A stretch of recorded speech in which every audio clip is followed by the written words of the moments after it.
Hi hello அனைவருக்கும் இனிய புதன்கிழமை காலை வணக்கங்க. இப்போ காலையில் பார்த்தீங்கன்னா என்னென்னா மாவு உப்பு போட்டு கரைக்கிறேங்க. என்னென்னு கேட்டால் இது நான் ஆட்டி மாவு ஃப்ரிட்ஜில் வச்சுருந்தேங்க. சரி ஓகே, ஆஃப் அன் ஹவர் முன்னாடியே இட்லி ஊற்றி முன்னாடியே எடுத்து கல் உப்பு போட்டு கலக்குன்னு கலக்கிறேங்க. இது வந்து என் பொண்ணு வீடியோ எடுத்தாங்க. நான் வந்து என்ன பண்ணேன்னா இட்லி ஊற்றி வதக்கு சட்னி அரைச்சதும் அவ்வளோ ஒரு அவசரத்துலேயும் வீடியோ எடுத்தேங்க. பட் வந்து வீடியோ ஆன் பண்ணாமல் எடுத்து இட்லி ஊற்றி வதக்கு சட்னி காலையில் டிஃபன் வந்து எங்களுக்கு முடிஞ்சிருச்சுங்க. பிள்ளைங்கள அவசரமாக கிளப்பியாச்சு. எல்லோரும் கிளம்பி இட்லி சாப்பிட்டுட்டு கிளம்பிட்டாங்க. ஓகேங்களா.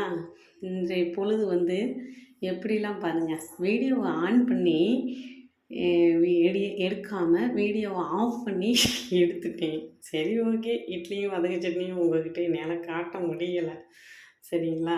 சரி ஓகே, மத்தியானம் என்ன ப்ரிப்பேர் பண்ணலாம் அப்படின்னா, ஊர்லேருந்து முருங்கைக்காய் கொடுத்துக்கிட்டு இருந்தாங்கங்க. எங்கள் அம்மாச்சி வீட்டிலேருந்து முருங்கைக்காய் கொடுத்துக்கிட்டு இருந்தாங்க. என் பொண்ணுக்கு முருங்கைக்காய் சாம்பாரோட அந்த முருங்கைக்காய் குருமா வச்சா ரொம்ப பிடிக்குங்க. இந்த பாருங்க, ஒரு நாள் ஃபுல்லாக வெளியிலேயே இருந்துச்சு. அப்புறம் என் பொண்ணை வந்து கட் பண்ணி ஃப்ரிட்ஜில் வைக்க சொன்னேன்.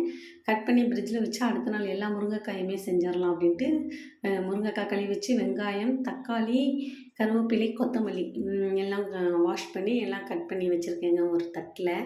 அடுத்து முருங்கைக்காய் அரிஞ்சு வந்து அரிசி களைஞ்ச தண்ணியில் வந்து முருங்கைக்காயை போட்டு கழுவி வச்சுருக்கிறேன். தேங்காய், தக்காளியும் இதில் 2 தக்காளிங்க போட்டு அரைச்சி வச்சுருக்கேன். அடுப்பில் வானலியை வச்சு ஆயில் ஊற்றி சோம்பு போட்டு கருவேப்பிலை போட்டு கொத்தமல்லி தழை, பூண்டு, வெங்காயம் எல்லாம் போட்டு நல்லா ஆயில் பாருங்கள். எப்போவுமே நான் வந்து ஆயில் வந்து அதிகமாக தான் யூஸ் பண்ணுவேங்க.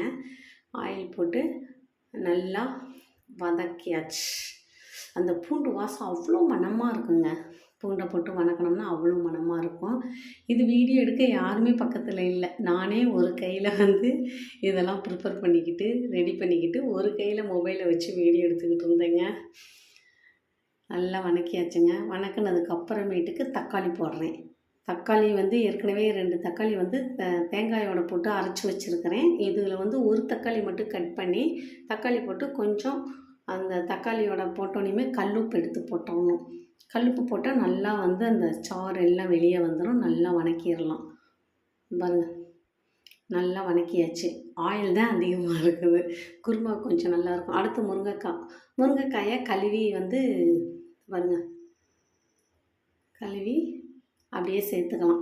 அந்த வதக்குறோம்ல அதில் வந்து முருங்கைக்காய் எல்லாத்தையும் அள்ளி போட்டாச்சு.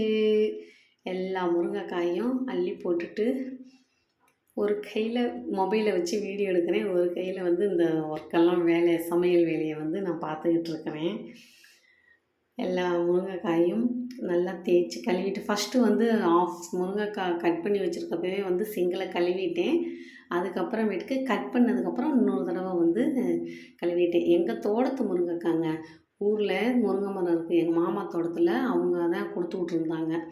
ஏன்னா இங்கெல்லாம் ஒரு முருங்கைக்காய் 10 ரூபாலாம் நான் போட்டு வாங்கி என் பொண்ணுக்கு செஞ்சு கொடுத்துருக்கேன். முருங்கைக்காய் சாம்பாரோட முருங்கைக்காய் குருமா தான் அவளுக்கு ரொம்ப பிடிக்கும்.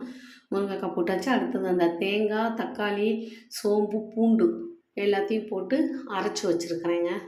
அதை வந்து இதோட நம்ம சேர்த்துக்கணும். சேர்த்து நல்லா கிண்டி விடணும். சூப்பராக இருக்குங்க பார்க்கவே. என் பொண்ணுக்கு இதுதான் பிடிக்கும்.